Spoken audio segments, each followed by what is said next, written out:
Party's latest savior? Dr. Ben Carson, the celebrated neurosurgeon, became a hero for many conservatives when he confronted the president about health care at the National Prayer Breakfast in February. This week, however, Carson chimed in on the debate over same-sex marriage. His statements appeared to suggest that a moral equivalence exists between gays, pedophiles, and people who practice bestiality. Our own Andrea Mitchell talked to Carson about his controversial remarks just moments ago. Take a listen. What I was basically saying, and if anybody was offended, I apologize to you, but what I was basically saying is that there is no group. It wasn't equating those things. I don't think they're equal. Just, you know, if you asked me for an apple and I gave you an orange, you would say, well, that's not an orange. And then I say, well, there's a banana. That's not an apple either. And there's a peach. That's not an apple either. An apple? An orange? A banana? A peach? A fruit basket? Really?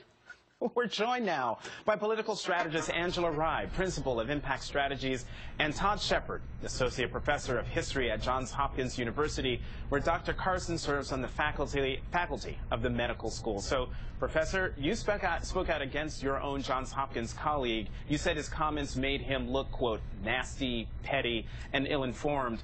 Today, he told Andrea Mitchell that he apologized if people were offended. Now, I mean, is that good enough for you? Oh, I mean, I'm sure he didn't mean to offend. What was remarkable to me, and I used the word rancid, it seems like he was trying to throw out, you know, red meat to the lions. You know, in this day and age, however, it's only the hyenas are left, and it's even the meat's too rotten for them. I mean, it's really old school. It's from a long time ago. This type of reference, this attempt to scare people, to shock people. You know, it reminds me of kind of the Ken Starr attempt to make people disgusted. So there's an attempt to produce disgust, and it's great that I think at Hopkins and in much of the rest of the country, you know, that discussion has moved on. People are trying to focus on questions of individual rights, questions of how we can adapt to the times, how our society, which makes laws, we don't have to do it like they did in the Roman times or some other time. We can do it how we need to do it today. You know, learning lessons from the past.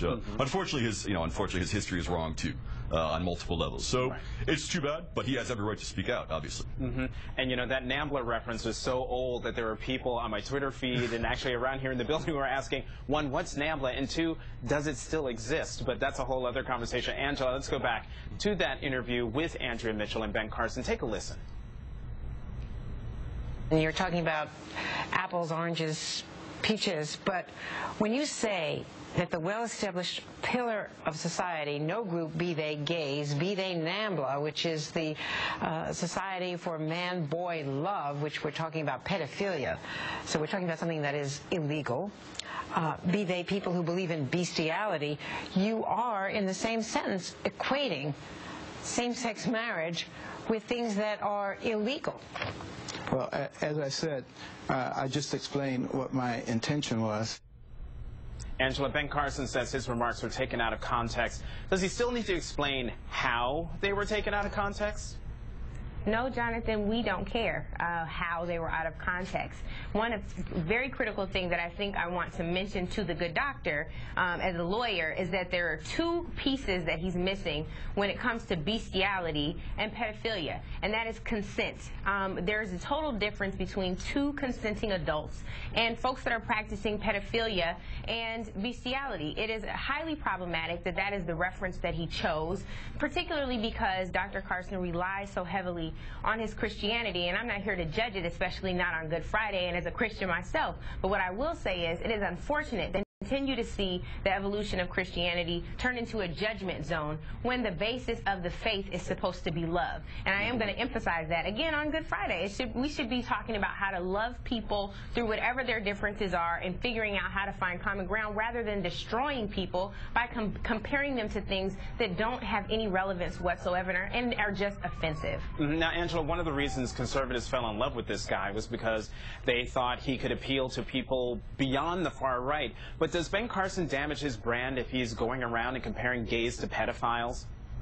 There's no question about it. You know, Dr. Carson has this biographical sketch called Gifted Hands, which was later turned into a movie. And what we're seeing now is that Dr. Carson has gifted hands, but he does not have the gift of gab. His political correctness needs a chin check. He needs a communications director. He needs a strategist, or he just needs to have a seat and go back to operating. Professor, The Hill has a report today. It says that students have started a petition calling for Dr. Carson's removal as the medical school's commencement speaker this year. Dr. Carson says that he'd be willing to bow out of the engagement if that's what the students want. Do you think he should? Did you hear my question, Todd? No. Could you repeat it, Doc? So basically, there's a report in The Hill today that says that students at Johns Hopkins are asking Dr. Carson to bow out of speaking at their commencement. And so I'm asking, do you think he should? I don't know. I mean, his politics are reactionary. It's not about how he says them. He's someone who believes that there was some magical age back in the day, and it should be like that through eternity, and that we don't have a right to discuss and debate. I'm all for discussion and debate, and I think that his positions are wrong.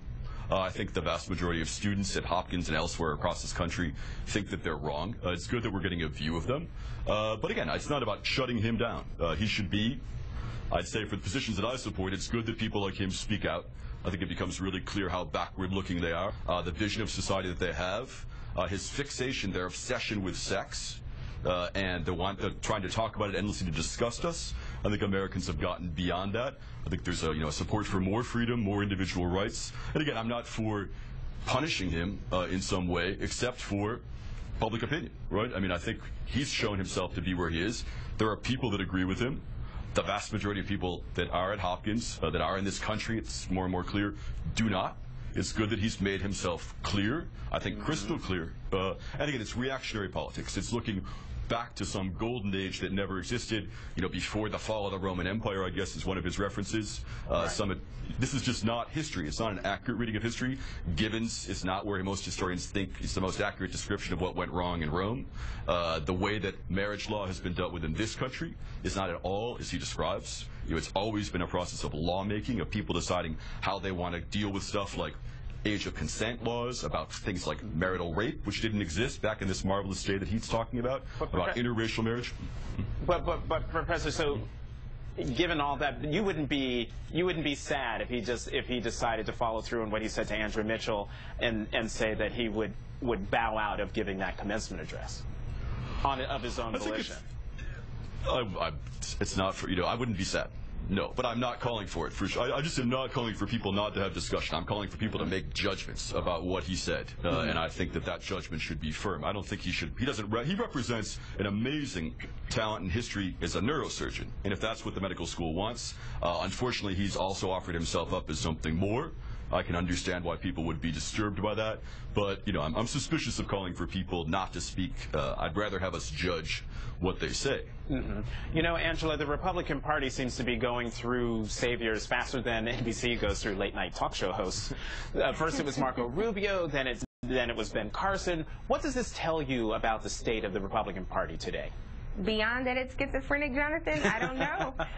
It really is demonstrating again how totally discombobulated they are, how divided they are, and we continue to see that with the challenges not only in their messaging, but as we talk about all the time when you're not in the big chair, that they have a huge problem with the policies that they continue to push.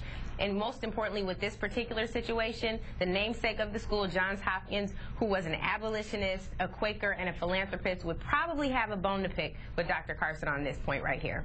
And with that, we have to go. Our thanks to Angela Rye and Todd Shepard. Thanks a lot. Coming up, Thank you, Jonathan. Rand Paul's philosophy on gun safety? Why bother? Stay with us. We have laws